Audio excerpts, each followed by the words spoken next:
porque la palabra de Dios es pan de vida. Presentamos Ñande Yarañe, estudio bíblico con el padre Víctor Luis Cabañas, sacerdote salesiano, Carisma de San Juan Bosco, ordenado sacerdote en el año 1994, doctor en Sagradas Escrituras de la Universidad Salesiana de Roma, Italia, profesor de teología en la Universidad Católica Nuestra Señora de la Asunción. El programa de hoy es presentado por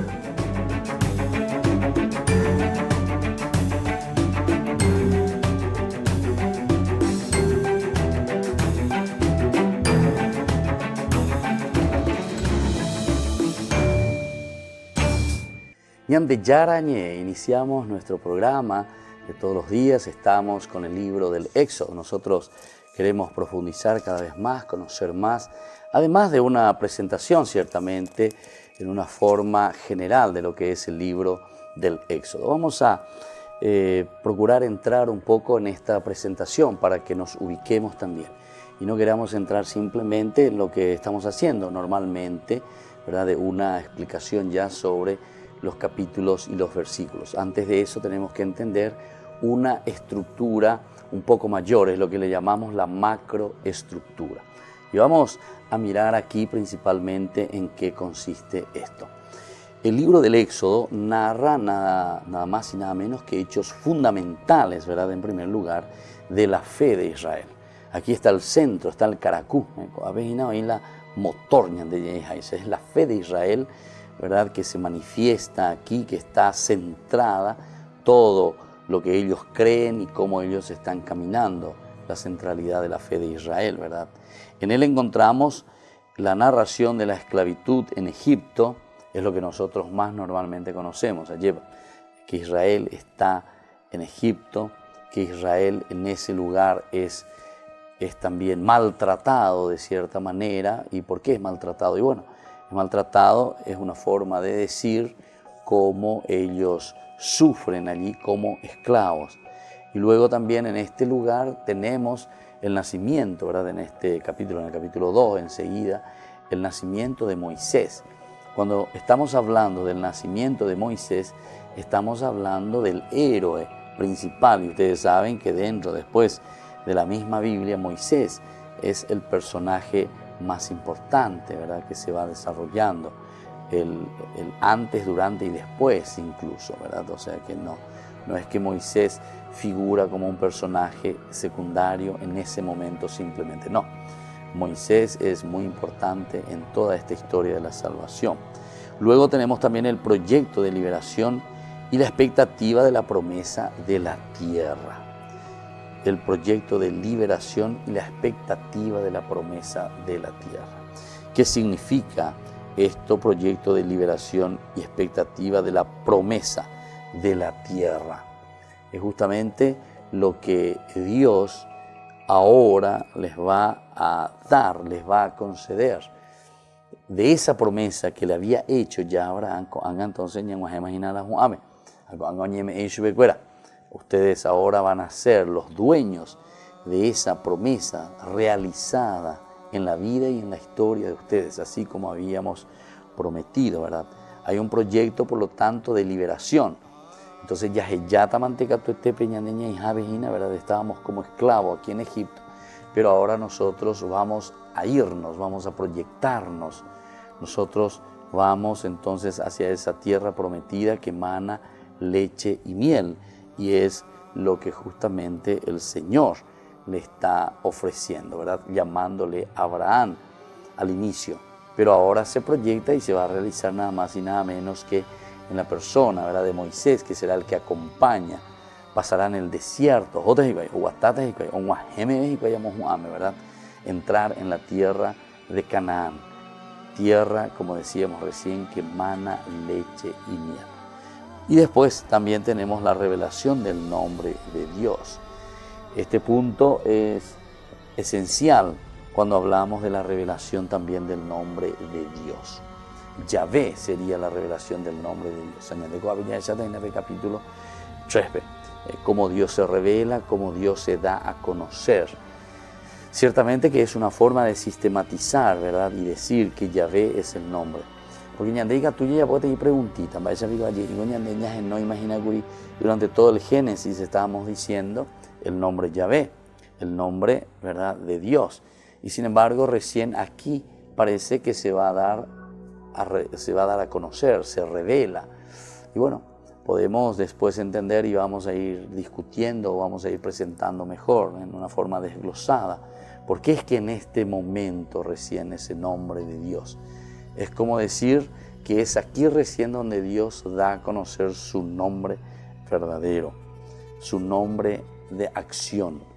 Yo fui, yo soy, yo seré.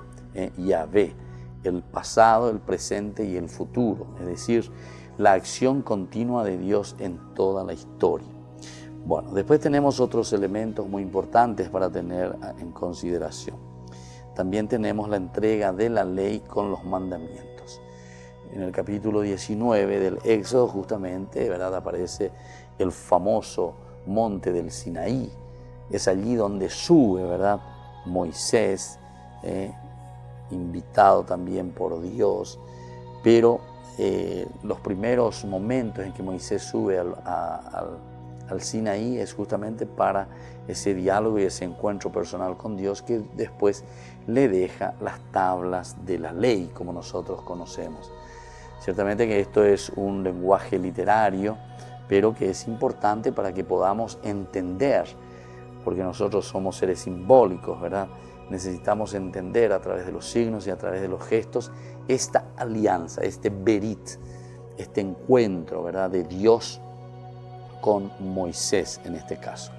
Les entrega entonces de la ley con los mandamientos y otros temas para la comprensión de toda la Biblia.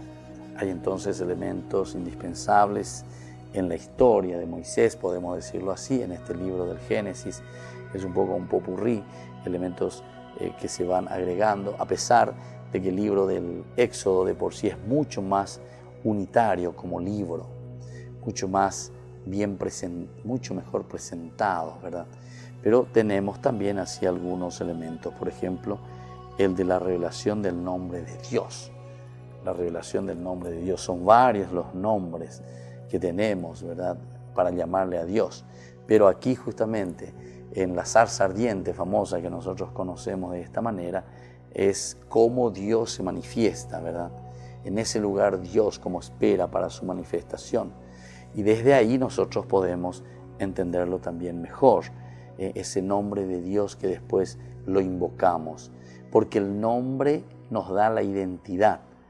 Peñandereras y nalandere, no vino alguien fulano e indejanderes en dupenderera, entonces enseguida en Yacaboa le mañama hoy haremos hoy más para las serenoñas, para las iajina, para la oipotada más o menos, ¿verdad? Bueno, todos estos elementos son indispensables y son elementos narrativos. En primer lugar, decíamos de la esclavitud de Egipto, en Egipto, el nacimiento de Moisés, ¿verdad? Y después todo este proyecto de liberación que tenemos. Estos son los elementos indispensables que encontramos en este libro. Luego también tenemos que seguir mirando más adelante. Tanto los profetas como los salmos encontrarán en el Éxodo una fuente de inspiración. El Éxodo, entonces, por eso decíamos que es el elemento fundamental. Es el elemento de inspiración tanto para los profetas como para los salmos, para los libros sapienciales en este caso sería, ¿verdad?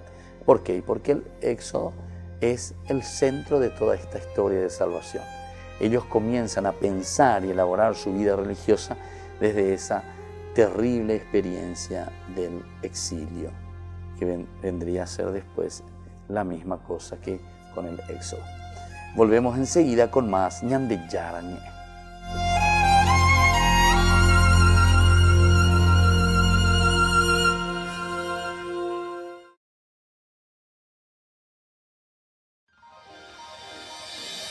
San Cayetano Comercial, tu lugar de compras en Luque.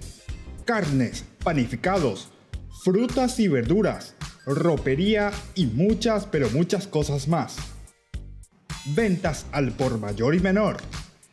Encontranos en Facebook y dale me gusta para enterarte de las mejores ofertas. San Cayetano Comercial SRL. Llegas cansado a tu departamento, te caen visitas en cualquier momento y no tenés nada. ¿Y ahora qué haces para comer? Y no tenés nada. Y empezás a revolver, abrís a ver en la heladera y vos no tenés nada. Miras la góndola infinita, no te convence nada. Y ahí se te ocurre una idea. ¡Sale pasta! ¡Hoy cocino! ¡Hoy cocino! Todos piden pasta, porque las pastas Anita son las más ricas y fáciles de hacer. Pastas Anita, lo mejor en tu mesa todos los días. Mamá, qué rico, Anita. Ayúdanos a sostener este espacio de evangelización. Depende de vos que esta evangelización siga a través de los medios de comunicación. Mensualmente podés abonar a esta cuenta bancaria y también a los giros Tigo. Recordá, este espacio es para vos. Muchas gracias por tu aporte.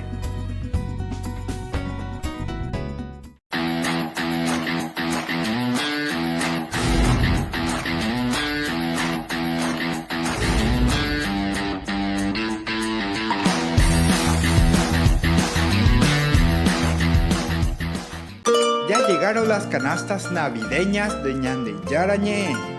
Adquiriendo las canastas estarás ayudando a sostener la evangelización a través de los medios de comunicación. Pedidos al 0981 41 48 66. Canastas navideñas de Ñande Yarañé. Colegio Parroquial Virgen de Nazaret. La calidad educativa que buscabas. Preparando a niños y jóvenes para un mundo globalizado y competitivo. Formación en valores morales y espirituales que los impulsará a hacer frente a los desafíos de la vida. Con más de 4.000 metros cuadrados en áreas deportivas y recreativas. Para más información, podés llamar al 55 25 24. Te esperamos en Nazaret 1231 y Pilar, barrio Nazaret de la ciudad de Asunción. Colegio Parroquial Virgen de Nazaret. La calidad educativa al alcance de todos. Ángeles Electrodomésticos. Muebles de la más alta calidad, electrodomésticos y electrónicos de las más afamadas marcas para equipar tu hogar. Visítanos y arma tu combo en cómodas cuotas. Ruta Acceso Sur 382 Ñembú. Ángeles Electrodomésticos. Financiación propia y entrega inmediata. Entérese de las mejores ofertas llamando al teléfono 021 96 53 59 o a los celulares que figuran en la pantalla. Con tus compras en el mes de diciembre estarás participando del sorteo de fabulosos premios el día 5 de enero del 2019. Ángeles Electrodomésticos. Todo lo que usted necesita en la entrada de Ñembú.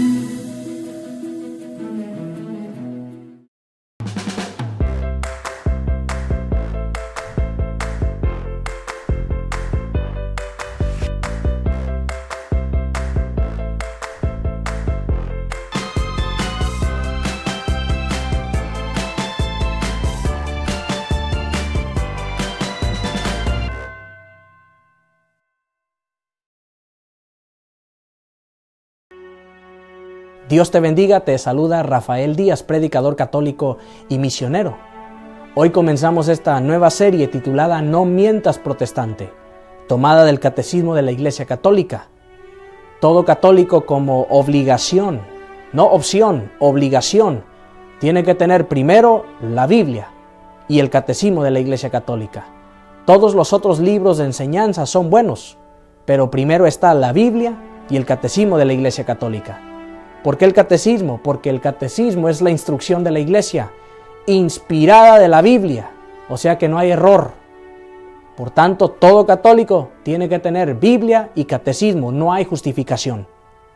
Y quiero comenzar esta serie con el tema de la idolatría.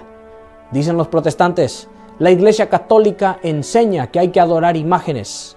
No mientas, protestante. Eso no enseña la Iglesia Católica. Eso es lo que enseña el lobo disfrazado de pastor en tu secta. Pero la Iglesia no enseña eso. Veamos qué enseña verdaderamente la Iglesia Católica. Catecismo de la Iglesia Católica, numeral 2132. Dice la Iglesia, el culto cristiano de las imágenes no es contrario al primer mandamiento que proscribe los ídolos. En efecto, el honor dado a una imagen se remonta al modelo original.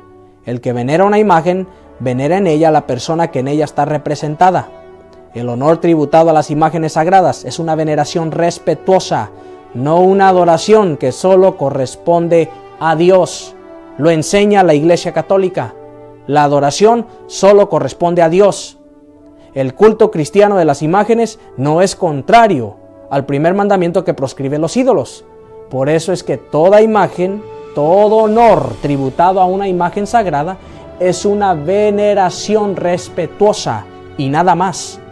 Y mucho protestante, para querer refutar esto, dicen, pero es que adorar es igual a venerar. No mientas, protestante. Estos protestantes se la viven mintiendo. Adorar no es venerar no es adorar. Eso es una mentira del protestantismo. En la Iglesia Católica solamente adoramos a Dios, porque así nos lo enseña la Iglesia.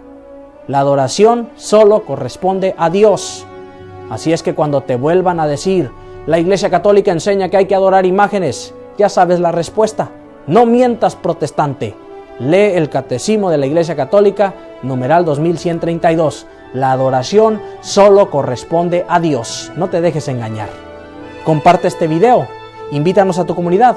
Búscanos en todas las redes sociales. Y no olvides que un católico instruido jamás será confundido. Dios te bendiga.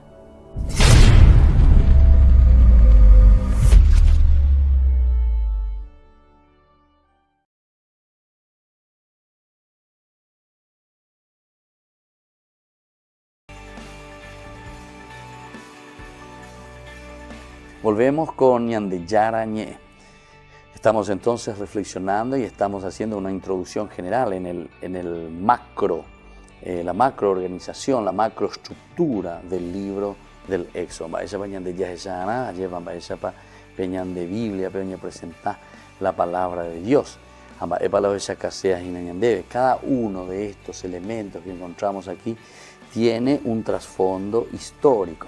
Pero la era un trasfondo histórico, donde dice la pecheiteya yujuhaya, y ande ella yujuta como trasfondo histórico. Sino que el trasfondo histórico quiere decir esa experiencia del hombre que tiene con respecto a Dios ante circunstancias concretas que ahora nos presentan a través del libro. Eso entonces nosotros lo podemos entender mejor y lo podemos interpretar, ¿verdad? Entre líneas, ya es ahí señalé.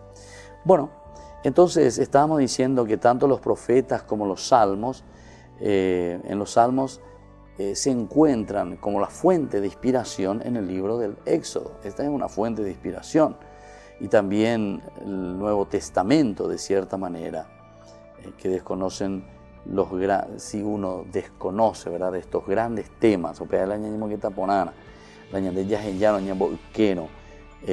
historia del Éxodo, entonces nosotros vamos a dejar uno de los elementos primordiales y esenciales, porque todo se está leyendo desde esta perspectiva, ¿verdad? El gran mensaje, gran parte del mensaje del Nuevo Testamento justamente viene la Pascua, por ejemplo, como hoy hablando la Éxodo de entonces si nosotros sacamos ese elemento de la Pascua, ciertamente que estamos sacando otro de los elementos indispensables, ¿verdad? Y no le daremos el sentido necesario o el el sentido principal, el caracú. La caracú. Muy bien, y seguimos después diciendo que, ya que en él, dice, se narran acontecimientos que serán releídos por los cristianos desde una perspectiva nueva. El Nuevo Testamento lo que hace es volver a retomar todo el Antiguo Testamento, en este caso, si es central para nosotros la experiencia del eso, entonces pero para la realidad en que está o en que estamos viviendo dentro del Nuevo Testamento. Esa relectura es importante y esencial en su perspectiva, que es nueva. Hechos como la primera Pascua, por ejemplo, la Pascua que encontramos en el libro del Éxodo, o los 10 mandamientos, ¿verdad? La matanza de los niños hebreos y sobre todo la liberación de la esclavitud, que en Egipto serán abocados a reinterpretados al Cristo de la luz, con los evangelios, en las cartas apostólicas y en el Apocalipsis. Todos estos elementos, se dan cuenta, entonces vuelven a ser reinterpretados posteriormente, pero siempre el caracú. Opeare ya es agüeya y peare la importante y naña de la yaicuapona. Yaicuaponáramos, entendéramos, va y se upea. Ciertamente que lo vamos a aplicar mejor también a estos otros libros del Nuevo Testamento, o a estas otras acciones que suceden dentro del Nuevo Testamento. Esa clave de interpretación que necesitamos. Los dos grandes centros temáticos,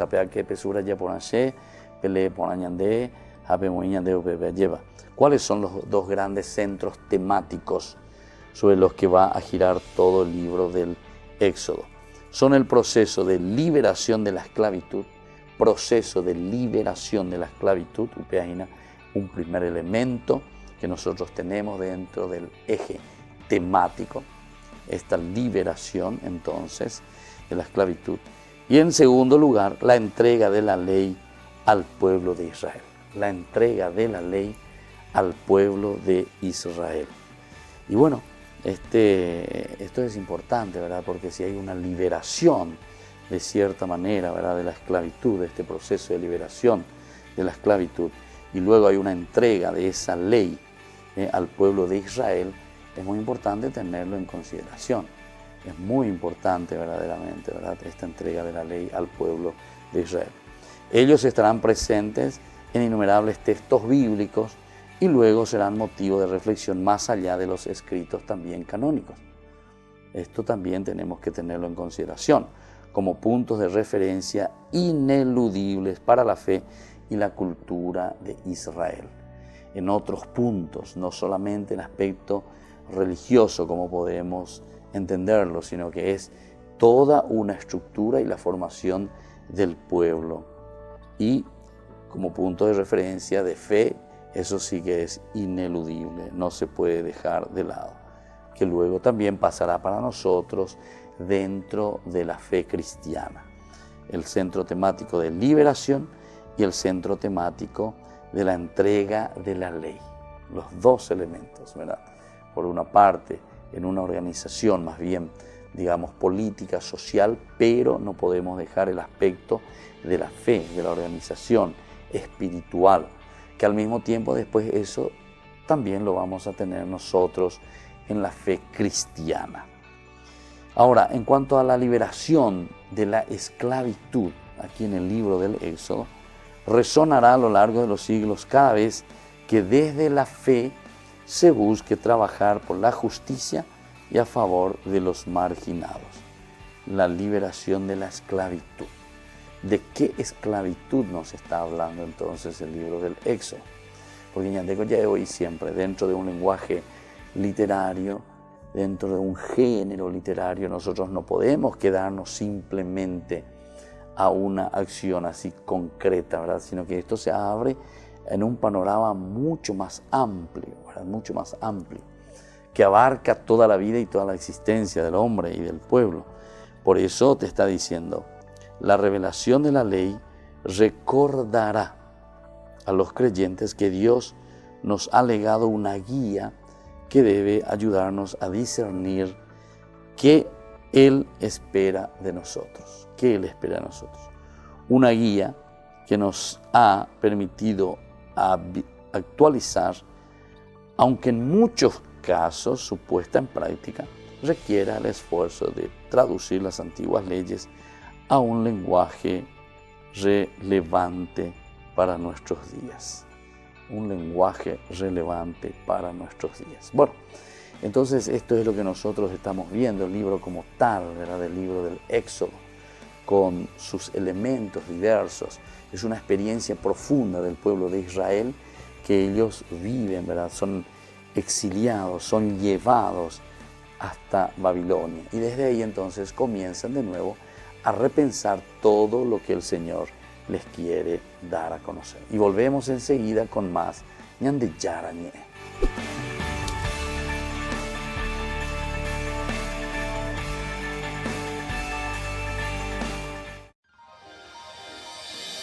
San Cayetano Comercial, tu lugar de compras en Luque. Carnes, panificados, frutas y verduras, ropería y muchas, pero muchas cosas más. Ventas al por mayor y menor. Encontranos en Facebook y dale me gusta para enterarte de las mejores ofertas. San Cayetano Comercial SRL. Ya llegaron las canastas navideñas de Ñande Yarañe. Adquiriendo las canastas estarás ayudando a sostener la evangelización a través de los medios de comunicación. Pedidos al 0981 41 48 66. Canastas navideñas de Ñande Yarañe. Ayúdanos a sostener este espacio de evangelización. Depende de vos que esta evangelización siga a través de los medios de comunicación. Mensualmente podés abonar a esta cuenta bancaria y también a los giros Tigo. Recordá, este espacio es para vos. Muchas gracias por tu aporte. Yo te pido, Anita. Hoy cocino, Anita. Mi amor, qué rico, papá, qué rico, mamá, qué rico, Anita. Todos piden pasta, porque las pastas Anita son las más ricas y fáciles de hacer. Pastas Anita, lo mejor en tu mesa todos los días.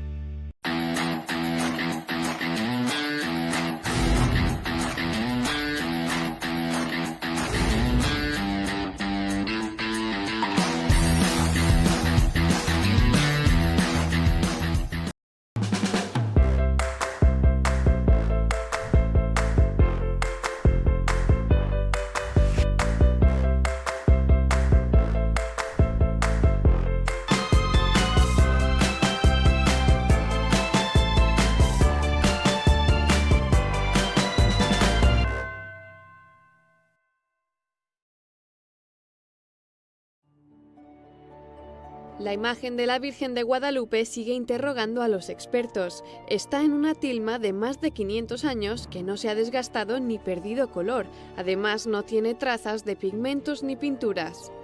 Uno de sus principales expertos es el doctor Aste Tonsman. Esto ya es entonces, ¿no?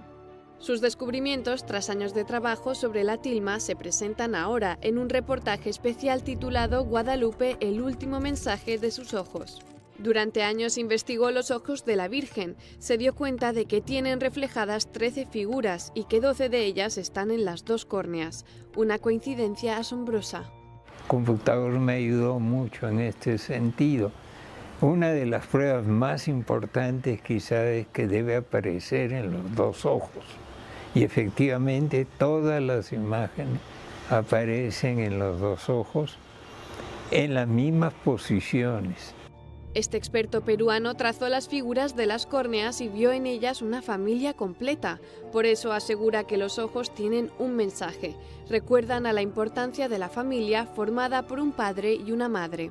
Ese triángulo que se forma de amor es importantísimo. Y Nuestra Señora nos está diciendo, el Padre une a la familia, junta a los niños. Pero en ese núcleo familiar hay más figuras, además de padres e hijos. En un segundo plano se aprecian dos figuras que el Dr. Aste Tonsman considera los abuelos. Son todo un alegato contra el descarte de las personas ancianas. Y yo creo que el mensaje de la familia está muy actual, creo que quedó ahí escondido para ahora, justamente cuando está viéndose ese descrédito, ese ataque a la familia. Guadalupe, el último mensaje de sus ojos, tiene una duración de 11 minutos y está disponible en ROM Reports Premium, en español y en inglés.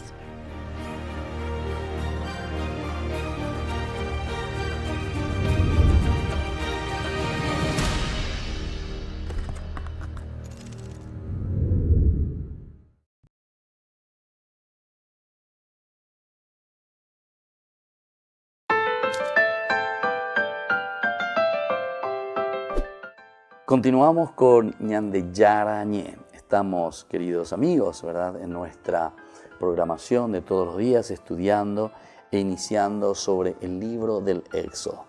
En la medida en que más conocemos el Antiguo Testamento, también nosotros podemos interpretar mucho mejor el Nuevo Testamento.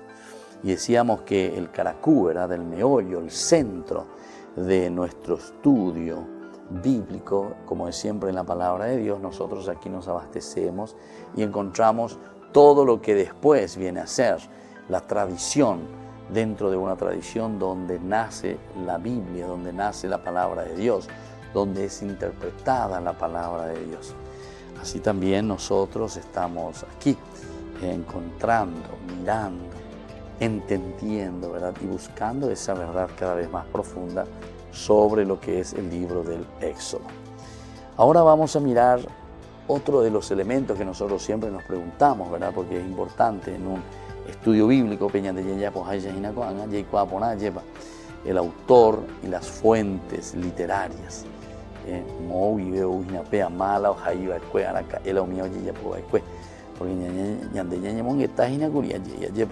el libro del Éxodo es más o menos del año 1250, o mejor dicho, la acción como tal. Más o menos estamos proyectándonos al año 1250. Pero después decíamos que también que después del exilio, y Meriré entonces en el año Yayuriré, lleva a Jerusalén, estamos en el año 400, 450, antes de Cristo. Por lo tanto, hay mucho tiempo, casi 800 años de diferencia, ¿verdad?, cuando se pone por escrito. Pero quiere decir que todo esto fue pasando oralmente, ¿verdad?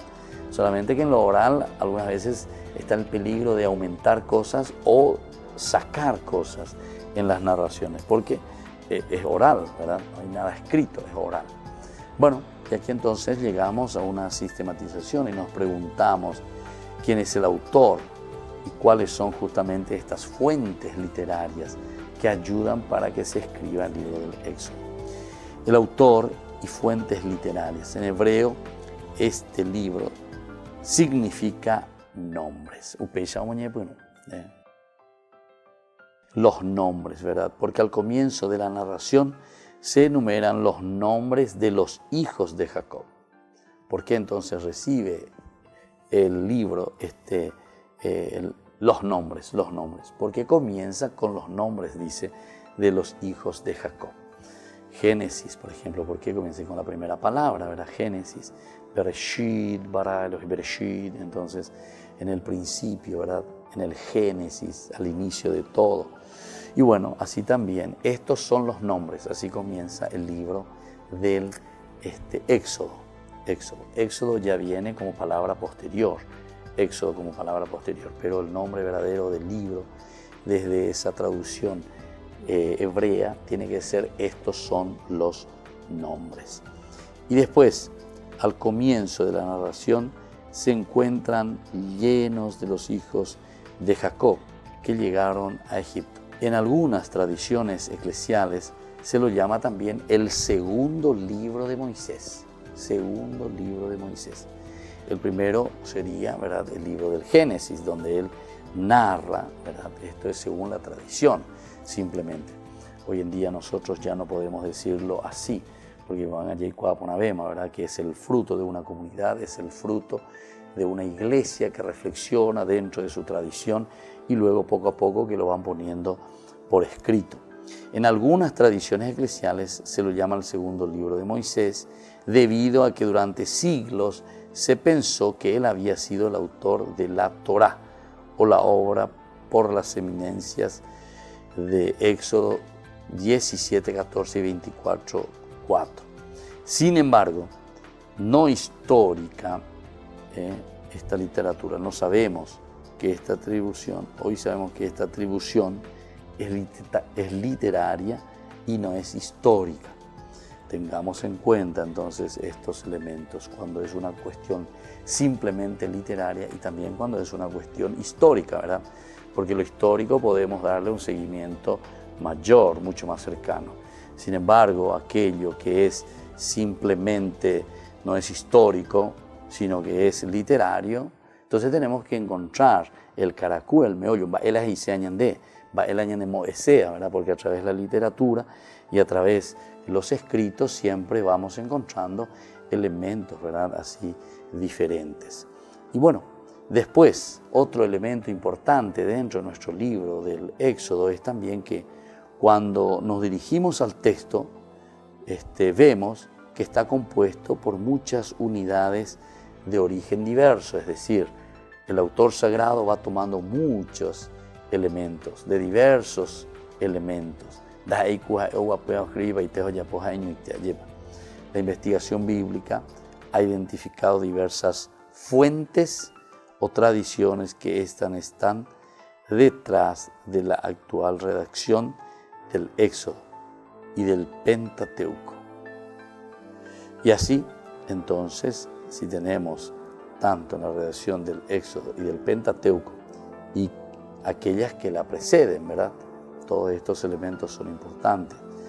Diversas fuentes o tradiciones. Diversas fuentes o tradiciones. Él ahí dice que son diversas fuentes o tradiciones. Y quiere decir que el Éxodo se va nutriendo de otros elementos también. El redactor final utiliza varias fuentes, varios elementos. La ego de puño y letra, desde que comienza, estos son los nombres, hasta terminar el libro del Éxodo. No, sino que aquí nos está dando a conocer que detrás de todo esto hay una redacción actual que se está haciendo, que se está mirando, que se está realizando justamente por este autor sagrado, por este redactor final.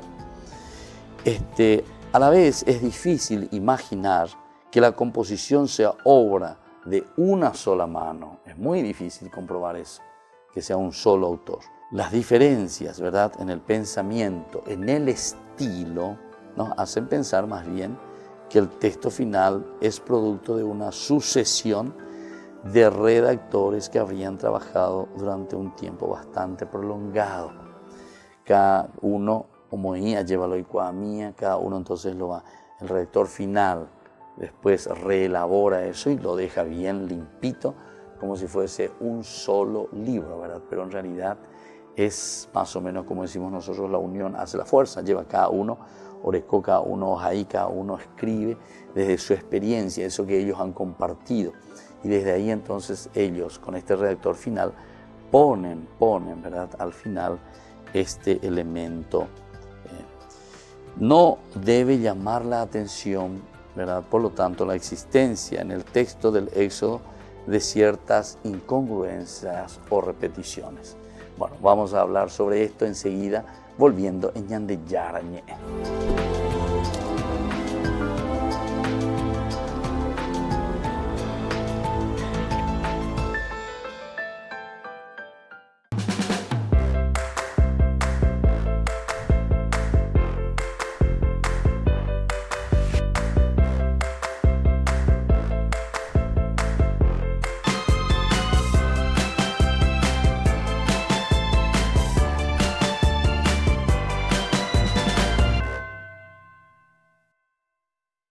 Ya llegaron las canastas navideñas de Ñande Yarañe. Adquiriendo las canastas estarás ayudando a sostener la evangelización a través de los medios de comunicación. Pedidos al 0981 41 48 66. Canastas navideñas de Ñande Yarañe. Yo te pido, yo te pido, yo te pido, yo te pido, Anita. Hoy cocino, hoy cocino, hoy cocino, hoy cocino, Anita. Mi amor, qué rico, papá, qué rico, mamá, qué rico, Anita. Todos piden pasta, porque las pastas Anita son las más ricas y fáciles de hacer. Pastas Anita, lo mejor en tu mesa todos los días. Ayúdanos a sostener este espacio de evangelización. Depende de vos que esta evangelización siga a través de los medios de comunicación. Mensualmente podés abonar a esta cuenta bancaria y también a los giros Tigo. Recordá, este espacio es para vos. Muchas gracias por tu aporte.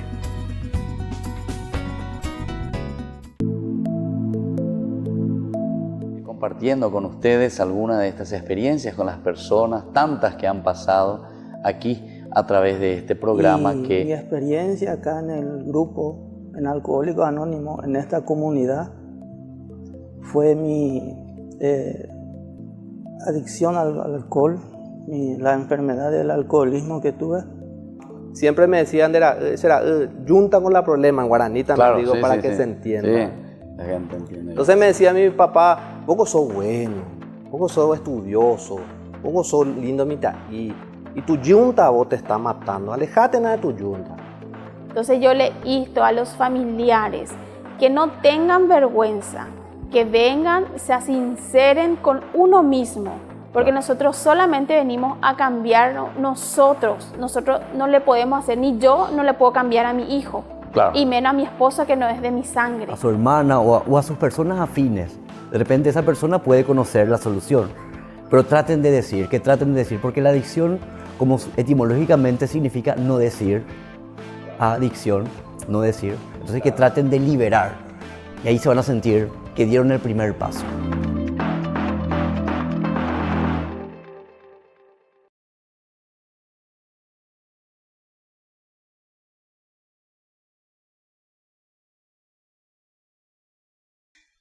Estamos hablando con el doctor Darco sobre la conversión de los primeros indígenas en las reducciones jesuíticas. Él nos va a explicar este cuadro hermoso del profesor Viedma. Doctor Darco, ¿cómo tenemos que entender este cuadro que encontramos aquí? Bueno, este cuadro podría tener alguna inspiración en una escena de la película La Misión, que fue muy famosa en el mundo. Podría ser, pero él analiza acá las distintas actitudes de los guaraníes, un poco sonriente, un poco en broma. Acá hay uno que recién está llegando y el padre no sabe el idioma, pero toca parece clarinete, una flauta. Bueno, y con esto los tiene todos interesados, todos participan, y a la noche seguro ya lo invitan a su aldea, le dan lugar para compartir la vida con ellos, o sea, el principio. Pero el profesor Viedma profundiza esto. En la película se han quedado en el aspecto anecdótico. Vamos a ver el segundo cuadro, cómo esto realmente se entiende de una forma mucho más profunda, porque acá están, ya no se basa tanto en la anécdota, en la actitud de cada uno, sino que hay una profundización. Uno de los guaraníes investiga qué pasa con esa flauta, pero el otro está entrando en éxtasis. Es una raza con unas dotes para la música extraordinaria. Y la mujer está cantando, está previendo ya las melodías y está cantando. Entonces, realmente el padre encuentra un diálogo a través de la música que era un diálogo para la predicación del evangelio irresistible. Vemos que esta mujer ya está cantando la canción que de solo insinuarse la melodía. O sea que hay un proceso entre el primer cuadro y que el definitivo, donde el pintor ahonda en la psicología, en esa profundización justamente de la música, que los guaraníes tenían un oído extraordinario. Realmente hay chicos, contaba el padre Sepe, un chico de 10 años, toca las áreas más difíciles que harían sudar a un músico experto viejo.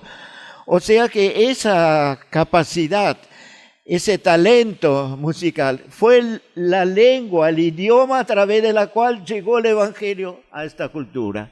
Muy bien, entonces estas son las primeras imágenes que tenemos aquí. Cómo comienza, son 70 cuadros. Evidentemente que no lo vamos a presentar los 70 cuadros, pero iremos así gradualmente. Ahora el doctor Darco aquí nos presenta otras de las imágenes del misionero Roque González. El padre Roque González, el primer mártir, el primer santo paraguayo.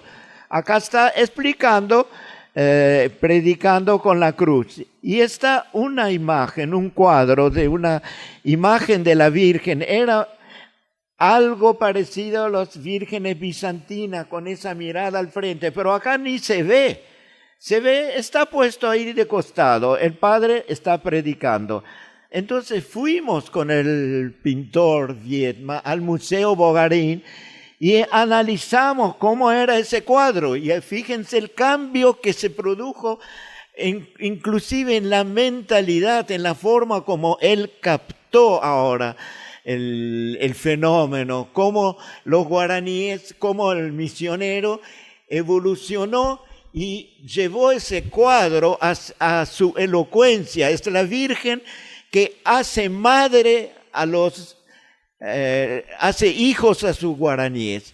Porque los guaraníes, cuando la madre los amamanta, recién ahí se considera realmente hijos de ella. No es el hecho fisiológico del parto, sino es casi un hecho cultural.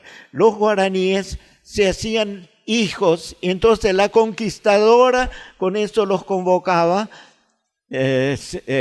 para fundar una reducción. Y ese tercer cuadro, en ese proceso, lo tenemos. A mí me ha emocionado ver cómo es un proceso que el pintor lo lleva a sus últimas consecuencias. Y vamos a ver entonces el tercer cuadro. Vamos a explicar esta otra imagen en el proceso, sobre todo, de la conquista. Aquí le encontramos a Roque González de Santa Cruz, acompañado con la imagen de la Virgen. Es el proceso de la conquista, por un lado, y por el otro lado el proceso del pintor de seguir qué pasó en la mentalidad de los guaraníes. Fíjense, esta imagen es una imagen bizantina, tiene las 3 estrellitas bizantinas, que la Virgen fue virgen antes del parto, durante el parto y después. Eso significa, ahora el pintor lo ha captado en una forma extraordinaria, porque realmente es la misma imagen, idéntica como está en el museo, idéntica. Y realmente yo cuando la he visto me he emocionado. Dijo, ¿pero usted la trajo? No, con una cámara de los... fotográfica. Sí, no, pero los comunes, los celulares. Con un celular, miren la maravilla que salió. Y esto los guaraníes los convencían. Esta era la madre, y acá está la redención de la cruz. Con la cruz redimió Dios a la humanidad. Y acá está la madre que le ayuda en ese proceso. Acá está todo el proceso de la evangelización resumido en esta imagen del Padre Roque. Yo espero que en Paraguay este Padre Roque, este cuadro del Padre Roque, llegue a ser realmente la iconografía oficial, porque es realmente maravilloso como lo ha captado el pintor, la potencia de este brazo que acerca la cruz y este otro que abraza la imagen. Y los guaraníes seguían esa actitud del Padre Roque González y se fundaban las misiones con la madre y con Dios, que muere para conquistarnos la vida eterna. Eso era el proceso de todas las conversiones. Muy bien, muchas gracias, doctor Darco.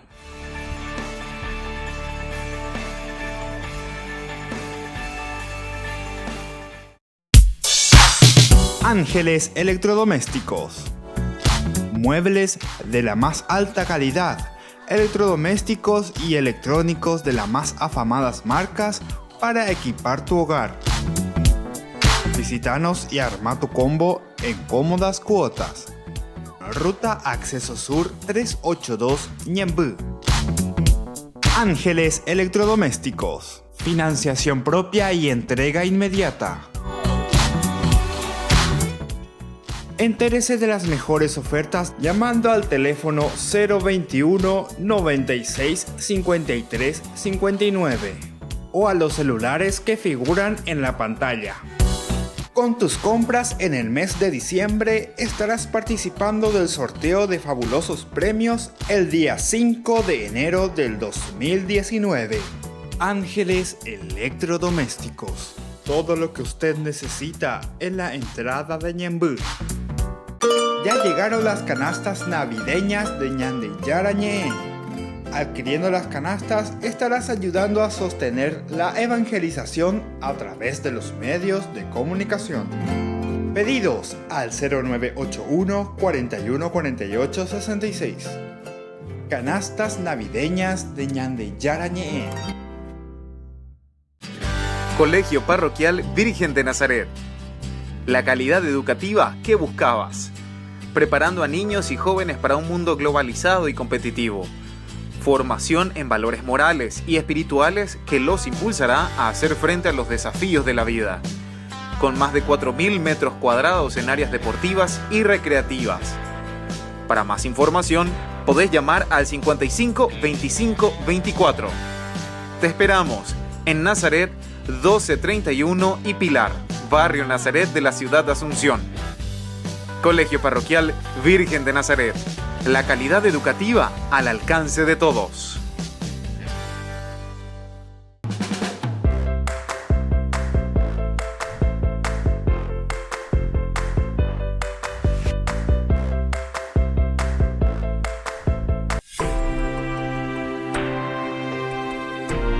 Ñande Yarañe, y seguimos entonces nuestro estudio bíblico sobre la palabra de Dios. Hemos iniciado con el libro del Éxodo y de esta manera estamos explicando, ¿verdad?, en una explicación de la macroestructura de cómo se trabaja y cuál es un poco la teología y los elementos esenciales de este libro. Nosotros hablábamos principalmente que no debe llamarnos la atención, decíamos, ¿verdad?, de la existencia en el texto del Éxodo de ciertas incongruencias o repeticiones. Porque debe entonces a siempre en la Biblia, no puede haber incongruencia, no puede haber repeticiones o lo que sea, ¿verdad? O puede haber repeticiones, pero hace una repetición, ¿verdad?, que es normal, ¿verdad? Pero algunas veces ya parece que es casi como copiar lo mismo, ¿verdad? Y entonces te llama la atención. Porque yo puedo repetir ciertas cosas puedo repetir en diversos momentos, pero no así todo un bloque, ¿verdad? Un bloque de pensamiento. Entonces, que no corresponden, dice, a problemas de redacción o de las copistas, de los copistas, sino el carácter fragmentario de sus fuentes, lejos de constituir y cambios de estilo, nos recuerdan el origen completo de la narración y su matriz colectiva, lejos de constituir un defecto del texto, en todo caso, recuerdan el origen complejo, este origen complejo de la narración y su matriz colectiva, ¿verdad? El hecho de que es una cosa colectiva, esa estructura y listo, y con eso basta, no, sino que hay algo mucho más. De ahí que no deban ocultarse sus dificultades literarias, porque en buena medida fueron preservadas por los redactores. Por algo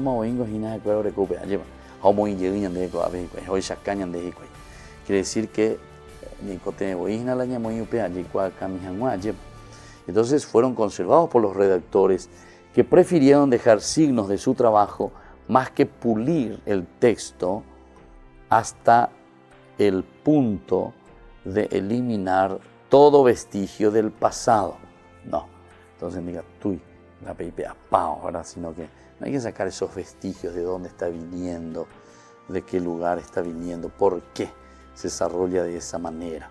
Más bien somos entonces nosotros invitados, ¿verdad?, por el texto mismo, a interpretar en consonancia con la totalidad de la obra aquello que a simple vista puede parecer incoherente. Y entonces ya esa pone ganas entonces. Todo lo que traemos como material, UPB, lleva mañana, ya esa, ni interpretar, como decíamos recién, algunas veces parece que podría ser una incoherencia. Pero es una incoherencia, lleva, sino que son elementos necesarios e importantes que se van poniendo en forma también ordenada, pero que se ordena de acuerdo a una teología, ¿verdad? O sea, ahí se la ordenada, y claro, tiene que haber pues un criterio para que nosotros podamos ordenar. Y eso justamente queda, ¿verdad?, en manos de los que van pensando en esto, o sea, del autor principal. Por otra parte, el variado origen, ¿verdad?, de las distintas fuentes no impide reconocer la fuerte estructura unitaria que el redactor dio a la unión de estas piezas fragmentarias. Entonces no es que también esto está todo así nomás pegado con saliva, como decimos nosotros, no. Hay una estructura muy bien puesta, muy bien elaborada, que lleva una estructura unitaria. Por lo tanto, si bien es verdad que por un lado nos encontramos ante un anexo con cualidades, encontramos así ante un texto con cicatrices que manifiestan la unión de materiales diversos. Materiales diversos, entonces, la redactor final, entonces, ordena, pero de acuerdo a un criterio importante. Dice, asimismo, interpretar en consecuencia con la totalidad de la obra que a simple vista pueden parecer incoherentes. Por otra parte, recordemos también el variado origen de las distintas fuentes, que no impide reconocer la fuerte estructura unitaria que el redactor dio a la unión de esas piezas fragmentarias. Por lo tanto, si bien es verdad que por un lado nos encontramos ante un texto con cicatrices que manifiestan la unión de nuestra materia, entonces, por otro, descubrimos también que la nueva confirmación del texto es coherente y es significativa. Y aún las aparentes inconsistencias reflejan una intencionalidad buscada por el redactor final. Qué lindo que es esto, ¿verdad? Aún eso que parece que llevándome en vaya sentido, sin embargo, esas aparentes incoherencias es lo que le da el cuerpo y le da la fuerza, ¿verdad?, para que se pueda entender el sentido profundo, ¿verdad?, de todo este libro, porque cada uno pues te transmite un mensaje profundo dentro de su estructura también.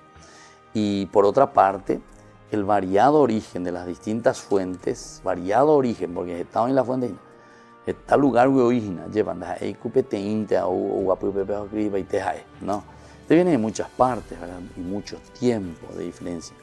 Eso no impide reconocer la fuerte estructura unitaria que el redactor dio a la unión de esas piezas fragmentarias. Le dio una fuerte estructura, ¿verdad? Por lo tanto, si bien es verdad que por un lado nos encontramos ante un texto con cicatrices, ¿verdad?, que manifiestan la unión de materiales diversos, por otro también descubrimos que la nueva conformación del texto es coherente y significativa. Y aún las aparentes inconsistencias reflejan una intencionalidad buscada como el redactor final. Y bueno, esta es entonces las fuentes literarias, ¿verdad? Esto es como el autor también, esto que nosotros le llamamos el redactor final, pelañan de autor, ojaí, pero él sobre todo va ordenando tantos materiales juntos y lo pone dentro de una secuencia. Al mismo tiempo, este redactor final, ¿verdad?, tiene una intencionalidad. Y bueno, así entonces nos despedimos con la bendición del Señor que les ayude siempre, les mantenga en la unidad, en el amor principalmente. Y el Señor Jesús descienda sobre ustedes, el Padre, el Hijo y el Espíritu Santo. Amén. Hasta aquí, Ñande Yarañe, estudio bíblico con el Padre Víctor Luis Cabañas, doctor en Biblia. Este programa fue presentado por